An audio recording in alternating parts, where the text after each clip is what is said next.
Hello मस्तरंगीज, welcome to another vlog. और I hope आप लोग सब अच्छे हो। हम लोग तो मतलब दिन रात अभी सिर्फ शूटिंग ही करते हैं क्योंकि 2 व्लॉग्स मतलब it's really a lot of stress, but आपके एंटरटेनमेंट के लिए एनीथिंग गाइज, क्योंकि आप लोग जिस तरह से प्यार और सपोर्ट दिखा रहे हो वो हमें मतलब it's just making us all the more motivated. हम लोग बहुत ज़्यादा मोटिवेट हो रहे हैं और थैंक यू कि आप लोग कमेंट कर रहे हो, सजेशन दे रहे हो, हमारे वीडियोस शेयर कर रहे हो। Thank you very much for all of that guys. तो बहुत अच्छा लग रहा है हमें ये देख के। एवरी डे आपके कमेंट्स पढ़ने में तो मुझे बहुत अच्छा लगता है। सो डेफिनेटली हम दोनों पढ़ते हैं कमेंट्स, ऐसा नहीं कि मैं पढ़ती हूँ, बट सही में बहुत ही हेल्पफुल कमेंट्स है आपके, बहुत पॉजिटिव रिमार्क्स है। तो हम लोग खुशी खुशी अभी शूट कर रहे हैं। तो आज हम ऐसे एक टॉपिक पे बात करने वाले हैं जो आप ही में से एक जन ने सजेस्ट किया है। तो जिन्होंने सजेस्ट किया है ये टॉपिक, उनका नाम है यशस्वी आवरी, और उनका रिक्वेस्ट था खास करके कि हम ये टॉपिक पे डिस्कस करें और इस पर्टिकुलर मूवी के बारे में हम बताएं।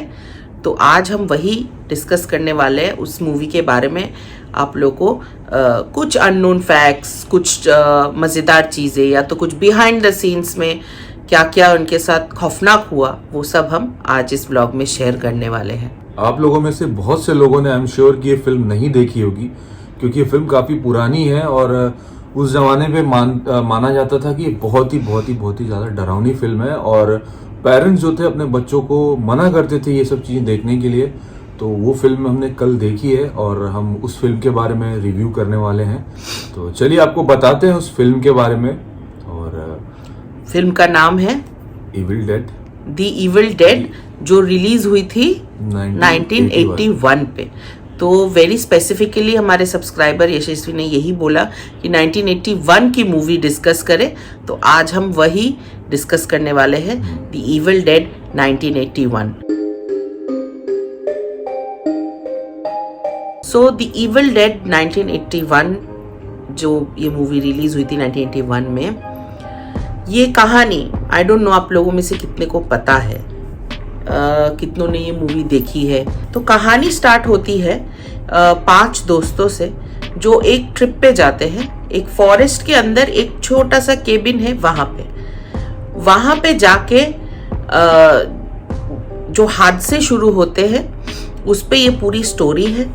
तो 5 दोस्त एक ट्रिप लेने के लिए ये केबिन में जाते हैं। इन लोगों में किसी ने भी ये केबिन कभी देखा नहीं था, मतलब पता नहीं किस कंडीशन में है, बस पता चलता है कि सस्ते में मिल रहा है, तो ये लोग चल पड़ते हैं। तो रास्ते में एक टूटी फूटी सी ब्रिज भी मिलती है, जिसमें से कैसे भी वो लोग गाड़ी लेके क्रॉस करके वो लोग पहुंचते हैं केबिन तक। अभी केबिन के अंदर जाके जो फर्स्ट नाइट है उसमें एक लड़की को दिखाया कि मतलब वो एक फ्रेंड बैठ के पेंट कर रही है जो वॉल क्लॉक है उसको, और अचानक वॉल क्लॉक थम जाता है। वो लड़की पेंट करती है और बहुत सी अजीब सी शक्ल, मतलब ऐसे लग रहा था कि कोई उसका हाथ पकड़ के जबरदस्ती ड्रॉ करा रहा है। तो वो ड्रॉ करा के फिर उसको मतलब शॉक हो जाती है वो फेस देखे, स्क्वायर सा बहुत ही डरावनी सा फेस था। तो फिर वो लोग रात को फिर बात कर रहे होते हैं और अचानक से ऐसे बेसमेंट का जो एक डोर है वो खुल जाता है।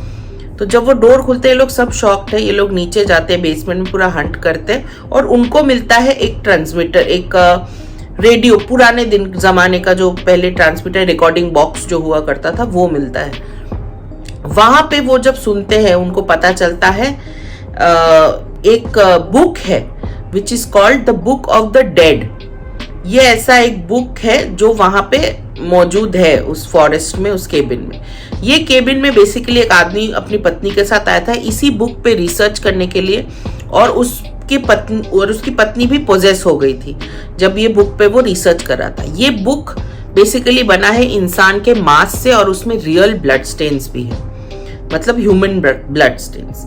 तो ट्रांसमीटर में जब वो लोग सुनते हैं कि ऐसा बुक है तो उनको याद आता है कि बेसमेंट में जब ये लोग गए थे तो वहां पे उनको यही बुक मिला था और उसमें बहुत सारे डरावने चीजें बने हुए थे, पिक्चर्स बने हुए थे।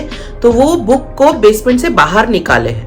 सो जब उनके हाथ वो जब बुक लगती है और वो ट्रांसमिशन होता है तो वो ऊपर लेके आते हैं अपने दोस्तों को दिखाने के लिए कि मुझे कुछ मिला है। तो उनमें से एक बंदा कहता है कि इसको देखते हैं क्या है, तो पहले वो ट्रांसमिशन ऑन करते हैं। तो जब वो ऑन करते हैं तो उसमें कुछ ऐसी भूतिया आवाजें होती हैं जो इतनी डरावनी थी कि उनमें से एक लड़की ने उसका रिएक्ट करके जब वो चिल्लाई तो एक पेड़ का एक टुकड़ा था, डाली था, वो इतनी स्पीड से आता है कि वहां पे लोग बच जाते हैं और डर के मारे भाग जाते हैं और वहां पे वो म्यूजिक बंद हो जाता है। फिर उसके बाद आते हैं बुक पे।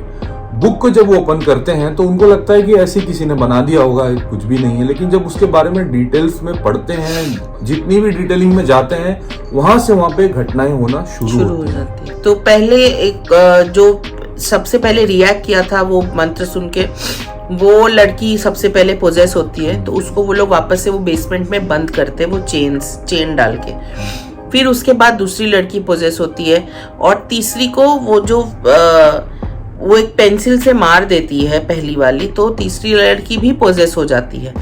तो ऐसे कर करके एक एक जन पोजेस हो जाता है। जो हमारा मेन हीरो है स्कॉट, वो एक एक करके सबको मारता है और फिर एट द एंड वो बच के वहां से निकलता है, क्योंकि वो लास्ट में बुक को जला देता है। जब बुक को जला देता है तो तीनों मैं तो एक्चुअली भूत बोलूंगी, आत्मा भी नहीं बोलूंगी, भूत उनकी डेथ हो जाती है।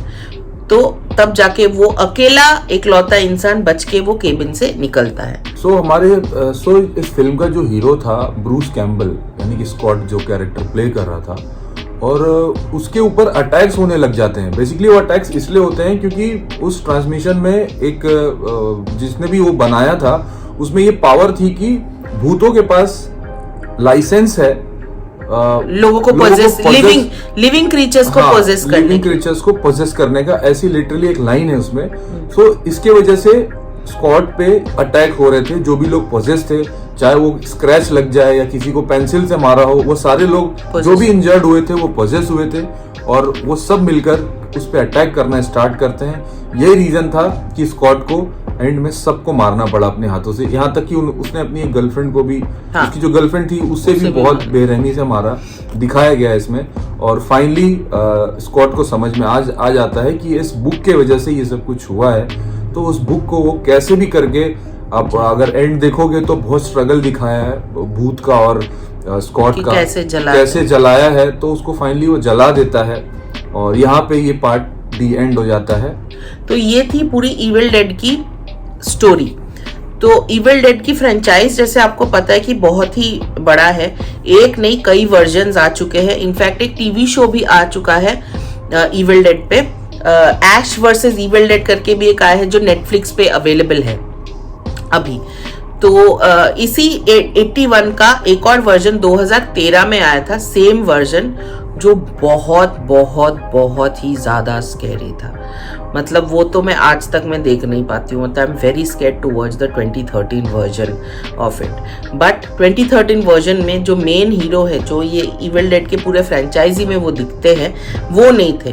तो कई सारे ऑडियंस ने ये बोला था कि इनको वापस लाओ, इविल डेड की एक और सीरीज बनाओ, इनको वापस लाओ, तब जाके इविल डेड टीवी सीरीज पहली बार बनी थी। तो अब आते हैं इसके मेकिंग पे।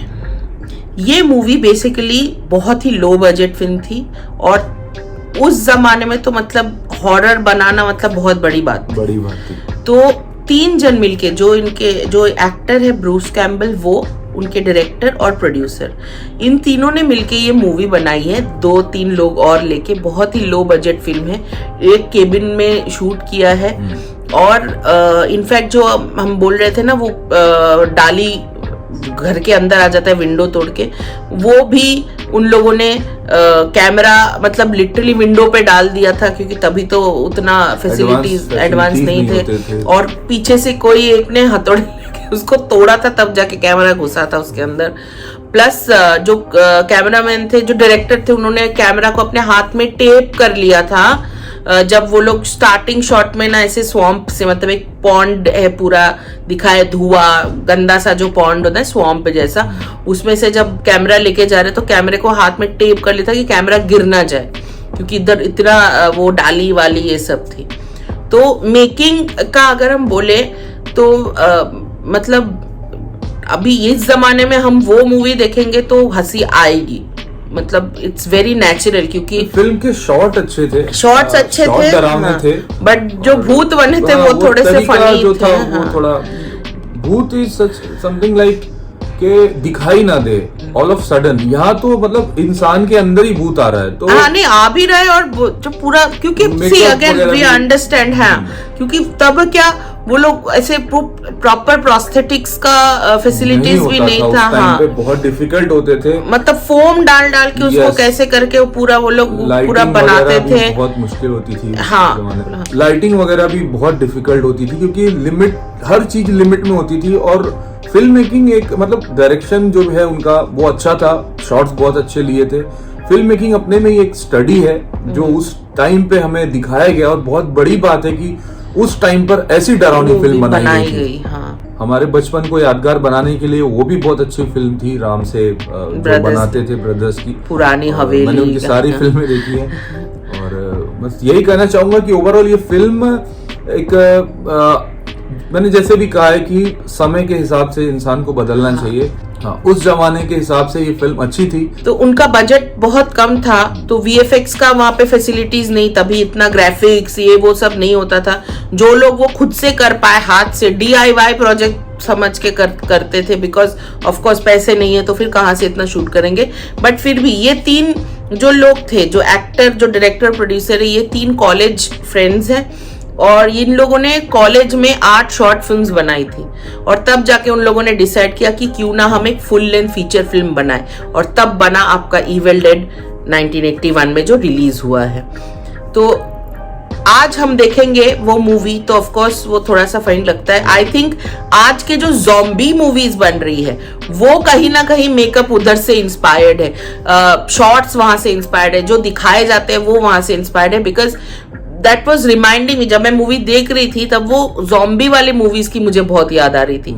सो I think that is taken from there. तो ये था मेकिंग के बारे में। अब आते हैं स्पूकी फैक्ट्स। तो अब बात करते हैं स्पूकी फैक्ट्स की। स्पूकी फैक्ट्स ये है कि इस फिल्म की शूट के दौरान जो हमारी फिल्म की हीरोइन थी उसका एक बार मेकअप शूटिंग खत्म हो गई, मेकअप रिमूव हो रहा था, तो मेकअप रिमूव होने के टाइम पे उसके जो आई लैशेस थे वो पूरे बाहर आ गए। इमेजिन तो कैसा फील होता है, आप सोचो एक आंख में आई लैश ही नहीं है, कितना पेनफुल है वो, बहुत ज्यादा, और कितनी अजीब बात है कि आई लैशेस बाहर आ गए ऑल ऑफ अ सडन सिर्फ मेकअप रिमूव करने के टाइम पे।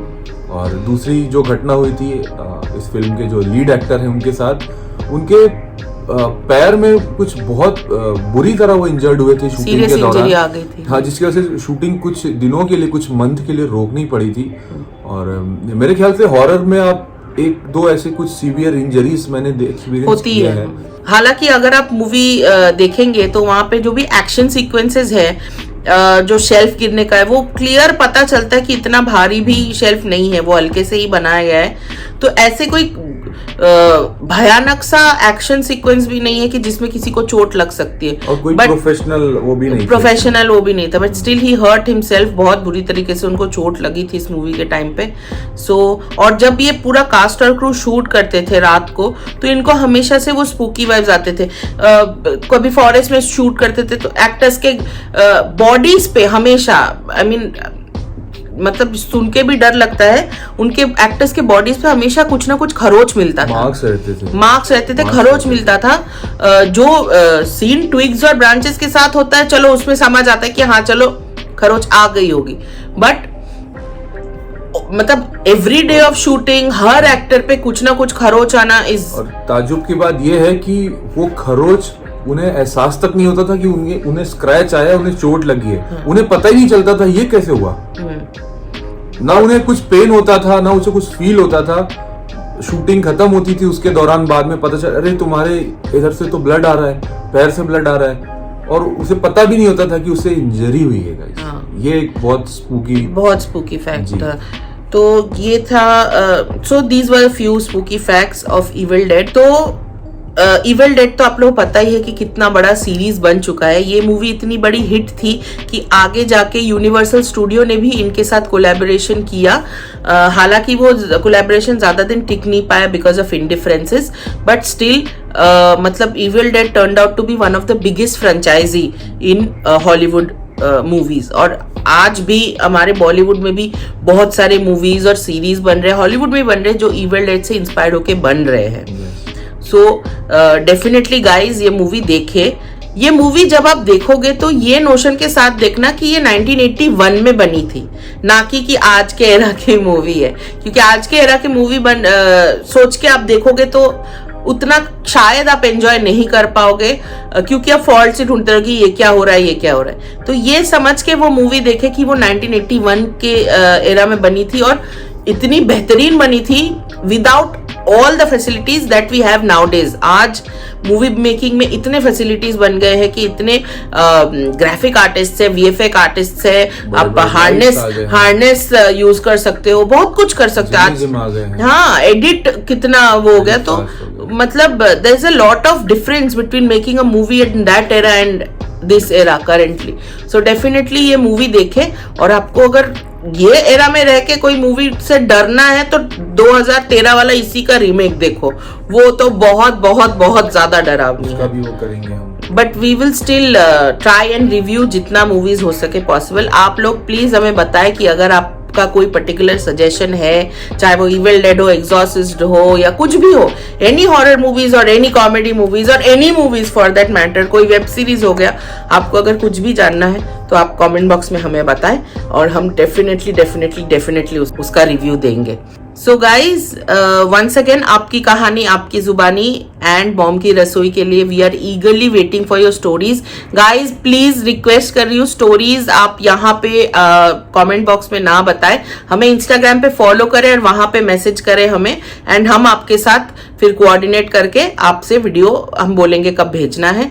तो यहाँ पे आप सिर्फ बोल दो हमें कि हाँ आपके पास स्टोरी है, इंस्टाग्राम पे हमें फॉलो करें और हमारी और हमको वहाँ पे मैसेज करें, हम डेफिनेटली रेस्पॉन्ड करेंगे फॉर बोथ मॉम की रसोई एंड आपकी कहानी आपकी जुबानी। गाइज भूलना नहीं, हम लोग वेट कर रहे हैं, बहुत एक्साइटेड है आपकी स्टोरी सुनने के लिए और आपकी रेसिपीज मजेदार रेसिपीज जानने के लिए। जल्दी शेयर कीजिए, वेट किस बात का कर रहे हैं आप लोग।